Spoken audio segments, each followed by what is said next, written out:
hadzal baladil amin.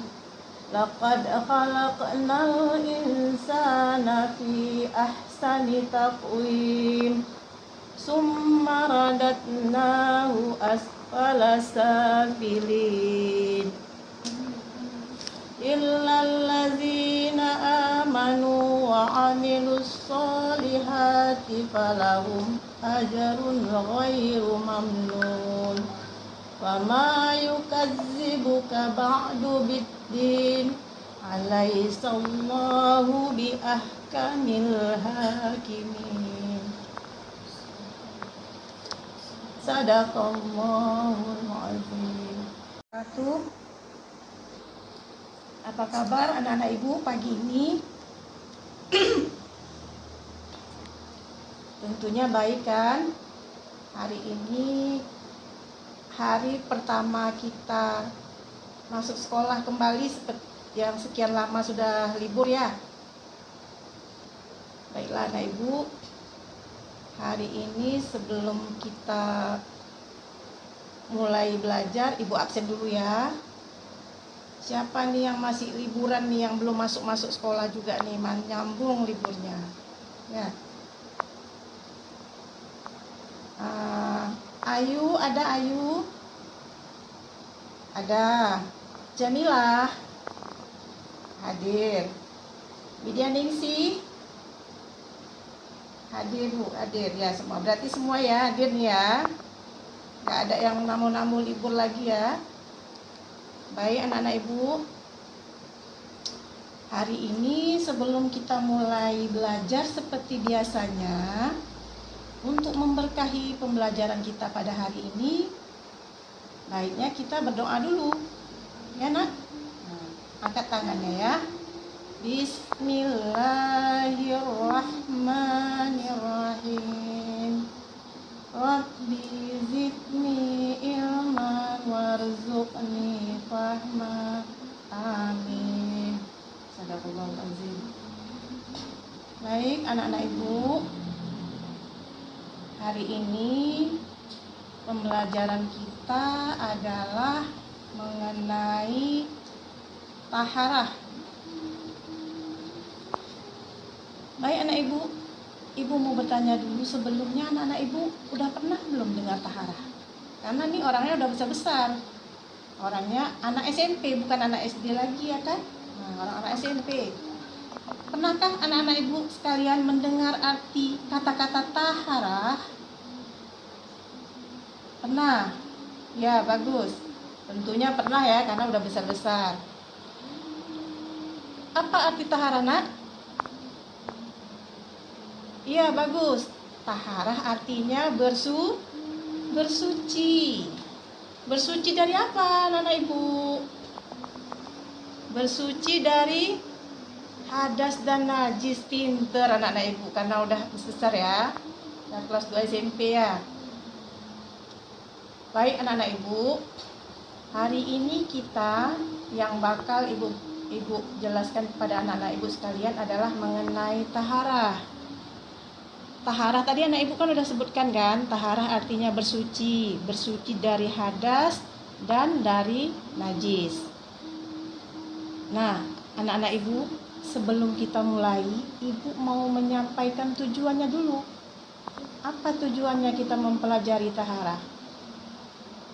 Nah, tujuannya adalah dapat menjelaskan pengertian taharah, pengertian hadas, dan pengertian najis. Kemudian memahami ketentuan taharah. Ketentuan taharah itu ketentuan apa?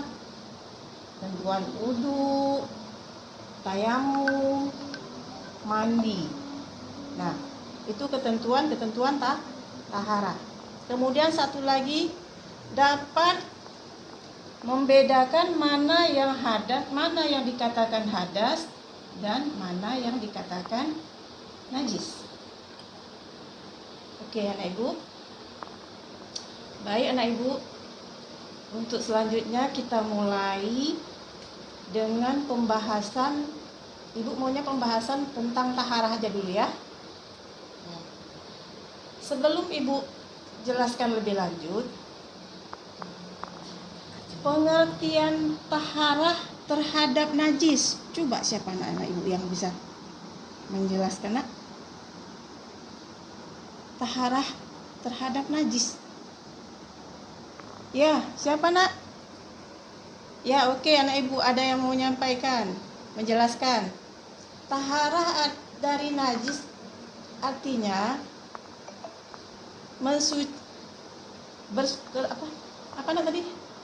bersuci. Taharah dari najis adalah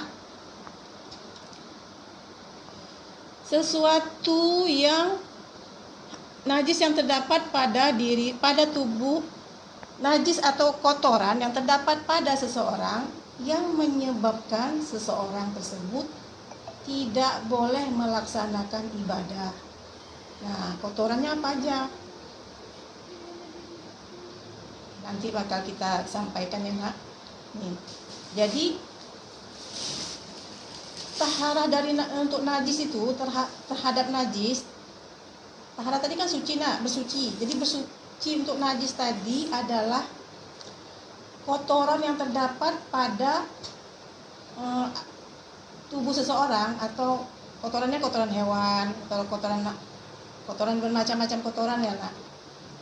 Itu yang menyebabkan seseorang tidak boleh melaksanakan ibadah sholat maksudnya. Nah, untuk lebih jelas lagi, nak, sekarang ibu akan menjelaskan secara rinci. Baik anak-anak ibu, yang pertama adalah taharah terhadap najis kecil dulu. Najis ringan maksudnya. Siapa yang tahu, nak? Bersuci, taharah tadi kan artinya bersuci ya. Siapa yang tahu, nak? Bersuci terhadap najis kecil, najis ringan maksudnya. Ya, artinya bagus anak ibu. Taharah terhadap najis kecil atau najis ringan yaitu taharah mukhalafah. Mukhalafah artinya najis ringan. Cara mensucikannya bagaimana? Cara mensucikannya dengan membasuh, yaitu kencing bayi laki-laki yang belum makan sesuatu apapun kecuali air susu ibunya. Jadi dia cuma ASI aja, nggak ada makan makanan yang lain. Jadi tentu kotoran bayinya kan belum bau, nak, ya. Nah, jadi khususnya dia bayi laki-laki. Bayi laki-laki yang belum berumur 2 tahun dan belum memakan sesuatu apapun kecuali air susu ibunya. Jadi cara mensucikannya dengan memercikkan aja air ke tempat yang terkena najis. Nah, itu, nak. Ya, nak, ya. Jadi dia bukan disiram atau dibasuh atau macam mana. Walaupun anak-anak zaman sekarang, nak, anak-anak zaman sekarang kan dia udah canggih ya, nggak kayak orang zaman dulu pakai popok sampai terselemak-selemak. Zaman sekarang walaupun dia sudah memakai pampers, tapi tetap dikatakan bernajis. Nah, pampers itu memang menyerap, tapi tetap bernajis si babynya. Harus dipercikkan airnya di mana kena najis tersebut. Nah, yang kedua, najis pertengahan. Cara sucikan najis pertengahan. Siapa yang tahu, nak, najis pertengahan itu apa namanya? Ini anak ibu udah gede-gede, udah SMP nih, bukan anak SD, bukan anak lagi. Anak-anak yang udah besar ditanya, ya, tentu lebih paham. Apa, nak? Najis pertengahan apa itu? Najis mutawasitah. Najis pertengahan. Cara mensucikannya bagaimana? Siapa yang jawab? Oh, Bu Jamilah rupanya yang jawab. Pintar Jamilah ya. Cara mensucikannya itu najis pertengahan itu ada apa aja namanya, Jamilah? Oh, ada darah katanya. Nanah, muntah. Ya, iya bagus Jamilah. Siapa lagi? Ada lagi yang jawab? kotoran-kotoran hewan, Bu. Ya bagus. Ada yuk bangkai, Bu. Iya bagus, Nak. Itulah yang dikatakan dengan najis pertengahan, najis mutawasitah tadi, ya. Nah, kemudian cara mensucikannya bagaimana, Nak? Itu tadi baru nama-namanya aja. Cara mensucikannya bagaimana, Nak? Supaya kita jadi bersih. Suci tadi kan bersih ya kan?